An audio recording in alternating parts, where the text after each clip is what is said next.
Bidouilleur, bidouilleuse, salut! Faisons aujourd'hui un exercice de conception. Je veux concevoir un atténuateur HF, donc pour les ondes courtes. Cette vidéo aujourd'hui sera une bonne pratique des décibels, surtout pour les débutants qui ne sont pas confortables avec les décibels. Je vous conseille de visionner ma vidéo numéro 101. Je fournis bien sûr un lien dans la description. La vidéo numéro 101, c'est une introduction aux décibels. Donc, allez voir cette vidéo pour être plus confortable, mais ceci sera un bel exercice de mise en application du décibel. Alors voici le problème que je veux résoudre aujourd'hui. C'est un vrai problème. Il y a un émetteur qui peut couvrir de 1 à 30 MHz. C'est un émetteur HF. Alors cet émetteur peut produire une sortie maximale de 100 mW. 100 mW en décibels, c'est plus 20 dB milliwatts, ou on dit plus 20 dBm. On pourrait dire 20 dBm, mais moi j'ai pris l'habitude, avec les dBm, de mettre toujours le signe positif, par opposition bien sûr au signe négatif. C'est une habitude que j'ai prise. Alors vous pourriez dire 20 dBm. Alors je continue avec mon exercice. La sortie est maximum plus 20 dBm. Je veux l'amplifier cet émetteur pour pouvoir sortir 1 watt, donc 10 fois plus. 1 watt en dBm, c'est plus 30 dBm. Alors, c'est effectivement un gain total de 10 décibels. Par contre, les briques d'amplification qui existent sur le marché ont un gain de plus que 10 décibels. Ces briques-là, les amplificateurs intégrés, ont souvent un gain qui approche le 40 décibels. Et c'est le cas ici. J'ai ce petit amplificateur. C'est un nouvel amplificateur que je me suis procuré dernièrement. Si vous êtes intéressé à ce que j'en fasse un banc d'essai, laissez-le savoir dans les commentaires. C'est un ampli qui est quand même assez similaire à l'ampli que j'avais essayé dans la vidéo numéro 254. À l'époque, c'était un ampli de 1 à 700 MHz qui sortait 3,2 watts maximum. Celui-ci, c'est un ampli de 0,5 à 800 MHz qui a une sortie maximum de 3 watts. Et ils sont pris vraiment pas cher à 12 $. Alors cet ampli, comme je vous mentionnais, a énormément de gains. Je l'ai mesuré, là, c'est environ 39 décibels. Alors clairement, il y a trop de gains. On va défoncer le 1 watt puisqu'on a besoin de seulement 10 décibels de gain. Alors il faut atténuer entre les deux. Il faut prendre la sortie de maximum 100 mW, l'atténuer au niveau nécessaire pour atteindre une sortie d'1 watt avec un gain de 39 décibels. Alors faisons l'exercice en reculant. Alors, plus 30 dBm, avec un gain de 39 décibels, on a besoin d'attaquer l'ampli avec un signal de moins 9 dBm. Plus 30, moins 39, je recule, donc on arrive à moins 9 décibels. Vous voyez comment c'est facile de faire les calculs en décibels. Alors, moins 9 décibels, alors que j'avais plus 20 décibels ici maximum, j'ai donc besoin d'une atténuation de plus 29, donc 29 décibels. Okay? C'est l'atténuation que j'ai besoin au centre. Maintenant, je vais faire cet atténuateur-là variable. J'aimerais pouvoir varier la sortie entre 100 mW et 1 watt. Alors, 100 mW, qu'est-ce que c'est en décibels? C'est plus 20 dBm, on l'a mentionné ici. Alors, je vais pouvoir varier de plus 20 dBm à plus 30 dBm. L'atténuateur ici aura donc besoin d'avoir un 10 décibels d'atténuation de plus pour attaquer le signal ici à moins 19 plutôt que moins 9, ce qui va me donner une sortie de plus 20. Moins 19, plus 39, on arrive à plus 20. Alors, l'atténuation ici sera donc de 29 décibels à 39 décibels. Alors, je vais me construire un atténuateur variable de 29 dB à 39 dB. Variable, donc ajustable. Alors, c'est ce que je fais aujourd'hui et je commence tout de suite par penser à la topologie que je vais utiliser. Pour calculer des atténuateurs, c'est vraiment simple. On n'a qu'à trouver un de ces sites web qui nous permet de calculer en ligne des atténuateurs de diverses configurations. Alors, si vous voulez trouver ce genre de site, ici j'en ai un qui s'appelle Everything RF, mais faites une recherche avec Attenuator Calculator. Vous allez tout de suite trouver des sites web qui vont vous permettre de faire cela. Alors, ce site-ci nous propose parmi tous les différents calculateurs qu'ils offrent, tout au niveau radiofréquence pour la plupart. Entre autres aussi les dBm vers les watts et les watts vers les dBm. Vous pourriez utiliser cela aussi. Alors revenons à nos moutons. Ici, on aurait le choix par exemple avec un atténuateur en T, un atténuateur en Pi, remarquez la forme, hein? Un atténuateur par exemple en T, mais avec un pont additionnel d'une résistance. Bon, alors ça continue, l'atténuateur pour une ligne balancée, et ainsi de suite. Moi, habituellement, je choisis un atténuateur en Pi. Et dans ce cas-ci, c'est vraiment ce qu'on va vouloir. Pourquoi? C'est assez simple. C'est que vous allez constater que les résistances R1, c'est la même valeur des deux côtés, va s'approcher beaucoup de 50 ohms, ce qui se trouve être comme une terminaison finalement. La résistance R2 va être assez élevée. Et R2 et R1 sont comme un diviseur résistif. Donc R1 étant assez petit par rapport à R2 pour avoir une sortie beaucoup plus petite. Regardez, on fait un essai. Je vais mettre le 29 décibels, qui est l'atténuation que je désirais au départ, avec une impédance de 50 ohms. On obtient 53,6 ohms et 703,7 ohms. Alors, déjà, vous voyez le 53 puis 703. Déjà, on voit là, ici là, que ça va être facile à construire. Il faudra agir, bien sûr, sur cette valeur ici de R2 pour varier l'atténuation. Regardez, là, 53 puis 703, notez ces chiffres. Alors, on va faire le 39 décibels. Voilà, 51 et 2227. Alors, on était à 703, puis on tombe à 2227. On est passé de 53 à 51. Donc, on pourrait simplement mettre une résistance de 51 ohms ici. Ça va faire très bien l'affaire. Ce n'est pas de 51 à 53 qui va changer grand-chose par rapport à la résistance ici entre 700 et quelques et 2227. Donc, c'est cette résistance-ci qu'on va faire varier. Alors, si j'avais pris la configuration en T et que j'avais essayé le même exercice, et que je calcule, c'est 48 et 1,12. C'est difficile de travailler avec des résistances de 1,1 ohm puis 48. C'est beaucoup plus simple d'aller en pi pour des valeurs élevées d'atténuation comme vous avez vu. Alors, on a notre configuration et nos valeurs. Retournons au tableau blanc. Voici donc les valeurs de résistance qu'on a obtenues avec le calculateur. 29 décibels, ces valeurs-là. 39 décibels, ces valeurs-là.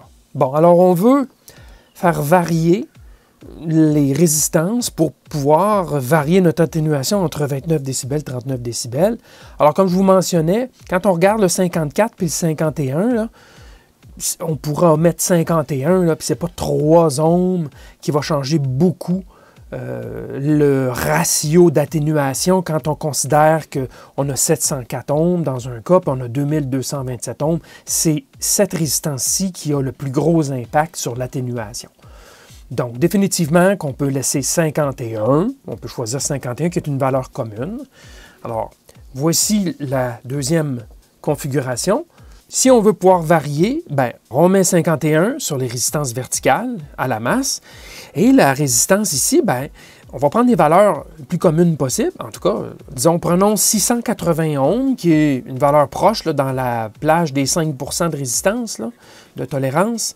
Ben, on peut prendre 680 pour le 704 et faire varier ici, en réalité, avec une résistance variable qui sera entre 0 et 1547 ohms, ce qui nous donnera au total là, 2227 ohms. Alors le 1547, problématique, on a 1,5 K, mais un potentiomètre de 1,5 K, 1500 ohms, c'est plutôt rare. Alors on va retourner à un calculateur pour voir ce qu'on peut faire comme compromis sur cet ajustement. Cette fois-ci, on va atterrir sur un site web que j'aime bien, IN3OTD, un radioamateur, bien sûr. Et dans toutes les ressources qu'il offre, ben, il y a ce calculateur de résistance, combinaison série parallèle. Donc, évidemment, ce n'est pas juste un calculateur de deux résistances en parallèle. Alors, ça a un certain intérêt. On peut lui dire, ben, calcule-nous avec des résistances de tolérance 5 % la combinaison de résistance la plus proche, ou les combinaisons qui vont nous approcher le plus proche à 1547 ohms, 1547 ohms, la valeur qu'on cherche. Alors, si je fais le calculate, il va nous offrir toute une série de combinaisons de résistances communes, de valeurs communes, qui vont nous approcher le plus possible, avec le pourcentage estimé, bien sûr, par rapport à la valeur désirée. Alors 1547, on cherche une combinaison en parallèle, parce que là, on ne veut pas une combinaison série, c'est clair. On va vouloir faire varier deux valeurs en parallèle pour jouer entre 0, le potentiomètre, quand on le ferme complètement, il va nous donner un 0. Et complètement ouvert, 1547 ohms, c'est ce qu'on cherche. Si on met une combinaison série, on n'aura jamais 0, là. On n'obtiendra pas ce qu'on veut. Alors, cherchons une combinaison en parallèle avec une des deux valeurs qui sera une valeur vraiment arrondie. Moi, j'ai des potentiomètres de 1K, 5K et 10K qui me sont disponibles dans un petit bac. Regardons si on peut trouver une combinaison qui va utiliser un de ces potentiomètres. Alors, moi, en regardant les combinaisons, parce que ça, c'est le signe parallèle et ça, bien sûr, c'est l'addition, je vois tout de suite 5.1K, qui est un bon candidat, je pense. 2200 ohms en parallèle avec 5.1K nous donnerait 1536 ohms, et donc moins 0,6 %. C'est dans les tolérances qu'on cherche, aucun problème. Alors, 2200 avec 5.1K, est-ce qu'il y en aurait d'autres? Je regarde des valeurs 3.3K, 3K, des potentiomètres de 3K, j'ai pas vu ça souvent. Potentiomètre de 2,4K, non, 3600, 2700, 2K, un pot de 2K avec une résistance de 6,8K en parallèle. J'en ai pas de pot de 2K. J'en ai peut-être, il faudrait que je creuse beaucoup. Alors, j'ai des 5K, beaucoup plus communs. Alors voilà, on a nos deux valeurs qu'on va aller substituer dans le circuit. Alors, on a donc vu qu'en utilisant un potentiomètre de 5K, 5000 ohms, en parallèle avec une résistance de 2200 ohms, on obtiendra notre jeu là, assez proche parce que, quand même, là, on a un peu de tolérance un peu partout qu'on s'est distribué là, dans tous ces circuits. Et donc, on ne cherche pas à avoir exactement 29 et 39 décibels. On va être proche suffisamment avec ces valeurs. Ce sont des valeurs communes, un potentiomètre de 5K, ça c'est très commun. 2.2K, 51, 51. Bingo, on a notre solution et on l'implémente pour l'essayer. Voilà, j'ai assemblé le circuit avec les résistances qu'on a trouvées dans les calculs. J'ai augmenté la résistance de 2,2K à 2,4K. On peut faire des ajustements après hein, pour arriver beaucoup plus près. Là. Il n'y a rien de mal à changer un peu les valeurs. Là. Alors, 51 ohms, 2,4K en parallèle avec le potentiomètre de 5K, qui est monté en résistance variable, bien sûr, et 680 ohms en série avec le potentiomètre. Alors d'abord, je rentre le générateur directement dans le voltmètre RF et on mesure, vous l'avez à l'écran, essentiellement 0 dBm. Donc ça va être facile de voir l'atténuation. Ça va correspondre avec ce qu'il y a décrit sur le voltmètre, tout simplement. Alors, ceci fait, je peux brancher le générateur sur l'entrée ici du circuit à droite et je vais brancher le voltmètre à gauche ici sur la sonde du voltmètre RF. Bon, voilà, comme ça. Alors, notre circuit est bien branché. Qu'est-ce que je mesure? Je suis complètement fermé présentement, donc tourné à gauche, et je mesure 38,5 décibels d'atténuation, qui est tout près du 39, là, bien honnêtement. C'est en dedans d'un demi-décibel, c'est très bien. Comme je vous ai mentionné, on pourrait jouer un peu avec les valeurs. À la 2,4K, on pourrait mettre une autre résistance en série avec, si on veut vraiment fendre les cheveux. Alors, quand j'augmente, je tourne, et on arrive à moins 29, moins 29,2, qui est tout près du 29 décibels, donc d'atténuation. Et 38,5, 38,5, bon, il y a un peu de mauvais contact là, sur le potentiomètre, mais ça nous donne vraiment la plage d'opération du circuit. Alors, on est bien heureux tel quel. Moi, ça fait mon affaire en dedans d'un demi-décibel. Là. Ça va donner des bons résultats.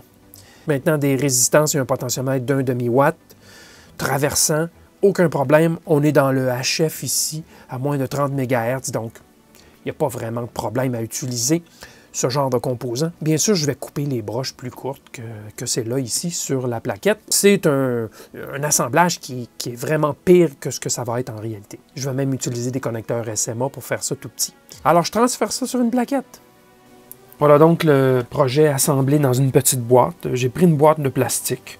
Vous allez voir aussi à l'intérieur. Je fais des graduations rapidement, là. J'ai pris des lectures. Je vais vous montrer le fonctionnement tantôt. J'ai fait une petite étiquette rapide. Là. Il y aurait certainement lieu de faire quelque chose de plus soigné, disons, on pourra dire. Alors, voici l'intérieur. J'ai fabriqué une petite plaque de PCB. C'est de la plaquette de circuit imprimé. J'ai pris de la plaquette assez mince, de 0,8 mm d'épais. J'ai percé un trou au centre pour dégager le potentiomètre, le corps du potentiomètre. Et bon, j'ai découpé les coins, en tout cas, de sorte que la plaque puisse aller jusqu'au fond. Et je l'ai fixé avec des vis. Et ça a été mon plan de masse, tout simplement. C'est là-dessus que j'ai soudé, et donc solidifié les deux câbles coaxiaux, des câbles coaxiaux SMA, puisque les autres modules sont SMA, autant le transceiver que l'ampli. Et donc, j'ai monté les résistances en place, telles qu'on les a essayées. Et coaxial, la tresse soudée de chaque côté, et donc les terminaisons aussi soudées au plan de masse. Donc ça fait quelque chose qui est très solide, on peut tirer tant qu'on veut sur le câble coaxial et ça n'impose pas de stress sur le conducteur central du coaxial. Alors toutes les résistances y sont, le potentiomètre y est, il sert à soutenir finalement les résistances et tout ça est bien solide, ça ne bouge pas du tout. Alors, on vous fait une démonstration du fonctionnement. À nouveau, mon générateur de signal qui entre dans l'atténuateur. C'est symétrique. Hein? On pourrait inverser entrée-sortie. C'est passif et donc symétrique. Et ici, mon voltmètre RF qui est branché sur la sortie. Alors, vous voyez à l'écran, moins 29.3. C'est donc l'atténuation qu'on cherchait. Donc, ça correspondra à 1 watt. Maintenant, pour 1 demi-watt, ben, c'est 3 décibels de moins. Alors, j'ai amené ça à moins 32,3 et j'y ai fait une petite ligne. Il y a un peu de parallaxe ici, là, comme vous voyez. Et un autre 3 décibels plus bas. J'y ai fait une petite ligne et ainsi de suite. Hein? C'est comme ça là, que je suis allé jusqu'au 100 milliwatts, qui est le 1 dixième, et c'est bien moins 39, là, moins 39,8. C'est peut-être un petit peu plus que ce que je voudrais, mais comme je vous dis, c'est pas super critique. C'est pour se donner une idée de où on se trouve en puissance et s'assurer d'atténuer suffisamment pour ne pas griller l'ampli. Alors, puis on veut varier entre environ 100 milliwatts et 1 watt.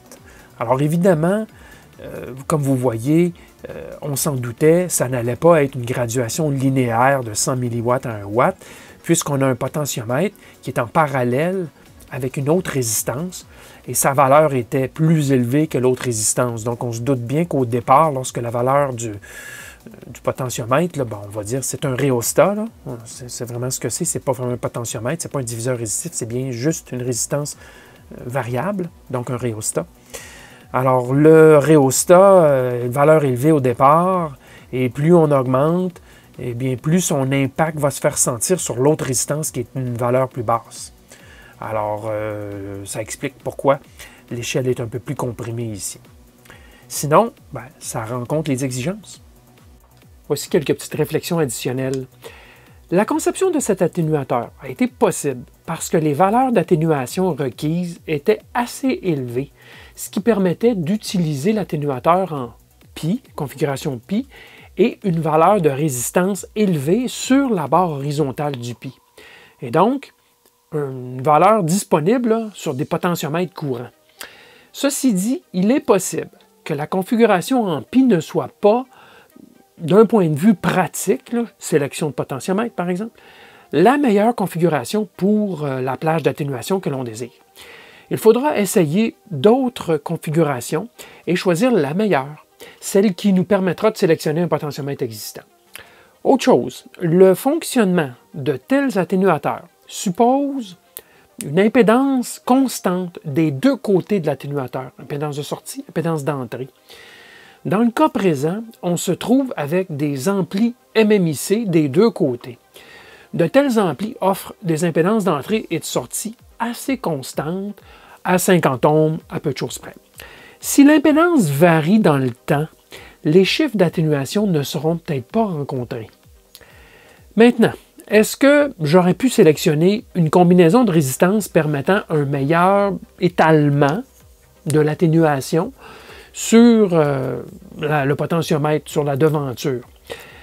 Ben, un pot de 2000 ohms et une résistance fixe plus élevée en parallèle aurait donné un comportement plus distribué, on va dire, sur toute la circonférence. Mais voilà, je n'avais pas un pot de 2K en ma possession.